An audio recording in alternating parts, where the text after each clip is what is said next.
that time of the year again, the NFL League meetings. The site for it this year is Orlando, Florida. Tamara Brown, Mike Dussault joining you here from the league meetings where we just met with Jerod Mayo. And the question tap dancing on everybody's minds, what are the Patriots going to do with the third overall pick? Yeah, that's kind of the question that's going to define at least the next month of the offseason if it hasn't defined it all to this point.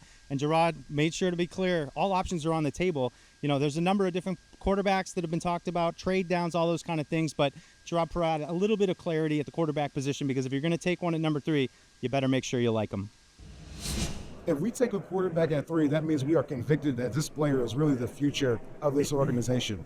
And going back to your point that we kind of said earlier, there are multiple pieces on this team as a whole that we want to fill those holes. And so if you can gather more picks, that definitely helps you out. The more picks that you really have, the more likelihood you have to really hit on them.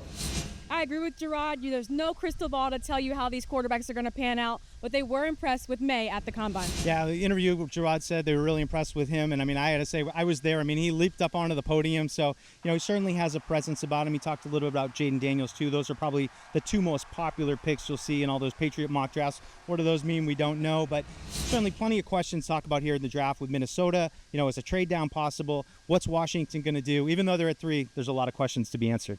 I know Patriots fans were expecting a splash in free agency this year, and when asked about it, Jerod had a really convicting answer.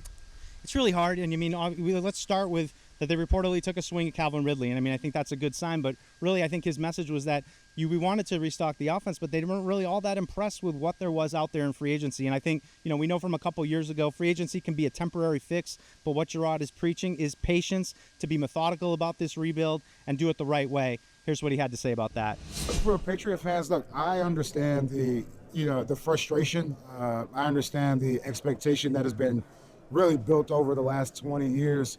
But at the same time, hopefully the fans understand that we're trying to build this the right way.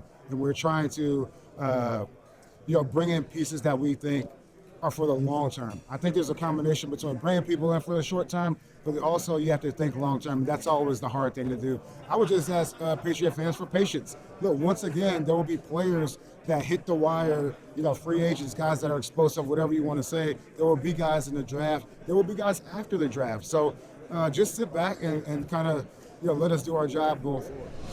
It's no secret that the Patriots had a lot of cash to burn in free agency, but I like how Jerod Mayo mentioned that this is a deep wide receiver class, so that although they weren't able to get Calvin Ridley, hopefully they can get wide receiver 1 in the draft. Yeah, well, tackle 2 is another position that clearly that they need. He was asked about that. Michael Onwenu, he said he's going to start at right tackle, but he can play any position, so they do have some flexibility, but another big point I think that's important to point out is that he said there's a lot of time. We still have some time before the draft. There are other players out there. There are trade opportunities. After the draft, when guys get signed, there's going to be another round of players that are available as well. So as easy as it is to kind of freak out with how things have gone the last couple of weeks, I think that message of patience is an apt one.